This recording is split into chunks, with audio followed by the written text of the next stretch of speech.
सांसद जी भारी फोर्स लगा है आपके आवास पे, क्या आपका? कोई मामला नहीं है। फोर्स तो ड्यूटी करता है और ये सब लोग हैं तो हम सब लोग सुरक्षित हैं, प्रदेश सुरक्षित है। और आज आप जानते हैं मेरा कार्यक्रम है मेरठ का। मुझे मेरे भाइयों से, जिनको निर्दोष होते जेल में बंद किया गया है, इनका कोई दोष नहीं था, वो अपने महापुरुषों के सम्मान की लड़ाई लड़ने के लिए आए और जहां घटनाक्रम हुआ उससे भी वो बहुत दूर थे, लेकिन उनको जो है जेल में डालने का काम किया, पहले 151 में और फिर जो है गंभीर मुकदमे लगा के। तो ये अन्याय है, इस अन्याय को नहीं सहा जा सकता। उत्तर प्रदेश में जो आज हो रहा है वो आपसे छिपा हुआ नहीं है। कोई कोर्ट का ऑर्डर नहीं है, कोई प्रशासनिक ऑर्डर नहीं है। किसी को खुश करने के लिए किसी का घर तोड़ दो। सलावा में क्या हुआ आपके सामने है। और बेहद चिंतनीय ये है कि कुछ अधिकारियों को लगता है कि न्यायपालिका उनकी जेब में है। एक बड़े अधिकारी का मेरे पास फोन है, उन्होंने मुझसे कहा कि अगर आप वहां जाने की कोशिश करोगे तो आपके जो एमपी एमएलए कोर्ट के मुकदमे हैं उनमें हम आपको छोड़ेंगे नहीं। बड़े अधिकारी हैं, मैं उन बड़े अधिकारी को भी और उनके पीछे जो लोग हैं जिन्होंने इतनी हिम्मत उनको दी है, उनको भी ये कहना चाहता हूं कि गुर्जर समाज के सम्मान के लिए, सलावा के परिवारों के सम्मान के लिए मेरी सदस्यता एक बार नहीं 2 बार चली जाए, 1000 बार चली जाए, मैं इस सदस्यता को छोड़ दूंगा। मैं आत्मसम्मान से समझौता नहीं करता और मैं किसी भी अन्याय को बर्दाश्त नहीं करूंगा। एक बार नहीं, दोबारा कह रहा हूं, गुजर समाज के सम्मान के लिए, इस कमजोर हक वंचित समाज के सम्मान के लिए अगर 2 बार सदस्यता छोड़नी पड़ेगी तो छोड़ दूंगा, झुकूंगा नहीं। ये बात मैं स्पष्ट रूप से कहना चाहता हूं। जो अन्याय है उसके खिलाफ लड़ेंगे, लड़ाई जारी रहेगी। पुलिस के भाइयों से कोई लड़ाई नहीं। वो बहुत बड़े अधिकारी है, लखनऊ में बैठते हैं। अभी समय आप बदलेगा। अभी आप मेरठ जाएंगे या प्रोग्राम कैंसिल करेंगे? नहीं नहीं, जाऊंगा। मैं संकल्पित आदमी हूँ, जमीन से उठ के आया हूँ। कि मेरे पिताजी कोई नेता नहीं थे, प्राइमरी स्कूल के टीचर थे, उन्होंने मुझे संस्कार दिए। मैं अपने वचन का पक्का हूँ, जाऊंगा।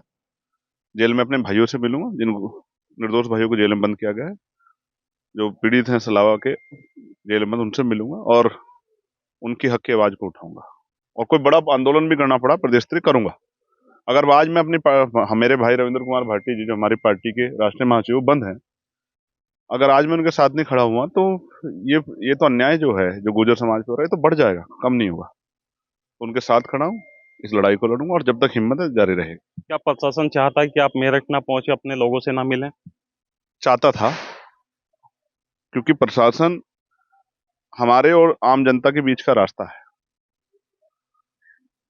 तो बड़े अधिकारी चाहते थे, फिर उनको भी ये समझ आया कि मेरा जाने से हक की आवाज ही बुलंद होगी, कोई गैर जिम्मेदारी का काम नहीं होगा, कोई अन्याय नहीं होगा। और फिर उनसे भी मुझे उम्मीद है कि वो मुझे इस तरह की चीजों से नहीं वो रखेंगे, मुझे जाने देंगे, मेरे भाइयों से मिलने देंगे। अभी अकेले जाएंगे या आपके जो समर्थक हैं सैकड़ों की संख्या में मौजूद आपके आवास पे, ये भी जाएंगे? नहीं, इनमें से जिसकी जाने की इच्छा हो उसको तो मैं नहीं रोक सकता हूँ, लेकिन जेल में तो मेरे अकेले का जो मेरे संवैधानिक अधिकार है उसके आधार पर मैं अकेले ही मिलने के लिए जाऊंगा। लेकिन मैं आपके माध्यम से सरकार को ये कहना चाहता हूँ, न्यायपालिका बड़ी है, वो किसी की जेब में नहीं है और समय बदलेगा। आज भले ही मेरे हाथ में ट्रांसफर, पोस्टिंग, सस्पेंशन ना हो, लेकिन समय बदलेगा। चंद्रशेखर हमेशा ऐसा नहीं रहेगा, सब अधिकारी यहीं रहेंगे। मैं सबके सम्मान का ख्याल रखूंगा। जितना मैं पुलिस के लिए लड़ता हूँ शायद कोई नहीं लड़ता होगा। आप ये बात जानते हैं, पार्लियामेंट हो, सड़क हो, होम कमेटी हो, मैंने सब जगह कोशिश की कि जैसे और अन्य कर्मचारियों को छुट्टी मिलती है, सप्ताह में 1 दिन छुट्टी पुलिस के भाइयों को मिलनी चाहिए। उन पर बंदी से ना हो कि उनको 3-3 4-4 जगह पेश होना पड़े। छुट्टी अप्लाई करें, कर्मचारी है, उनको छुट्टी का लाभ मिलना चाहिए। उनके परिवार के दुख सुख भी है, उनके बच्चे हैं, परिवार है, उनके भी कुछ संवैधानिक अधिकार हैं, परिवार के प्रति भी अधिकार है। उनको बॉर्डर स्कीम का जो जो ये उनके ऊपर थोपी गई है, बॉर्डर स्कीम खत्म की जाए। एक अधिकारी जब वर्दी में होता है, उसकी जाति धर्म नहीं होता है, तो वो मैं नहीं मानता कि वो किसी के साथ भेदभाव करेगा। तो उसको बराबर के डिस्ट्रिक्ट में उसको पोस्टिंग मिल जाए, उसकी वेतन विहीनता दूर हो, उसके साथ जो अन्याय हो रहा है उसके ऊपर जो प्रेशर उसको कम किया जाए, उसको हेल्दी माहौल में रखा जाए। मित्र पुलिस है तो उसको मित्र जैसा उसके साथ, पहले पुलिस के साथ तो व्यवहार करे अधिकारी, वो तो नहीं कर पा रहे हैं। तो मैं तो सबके लिए लड़ रहा हूँ, होमगार्ड के भाइयों के लिए, पीआरडी के जवानों के लिए, सबके लिए लड़ रहा हूँ और लड़ता रहूंगा। मेरा काम है, आप जानते हैं मैं यहीं से, ये मेरा घर है, मैं इसी मिट्टी से पैदा होकर गया हूँ। मैंने जेलें काटी है, मुकदमे में गोली खाई है मैंने।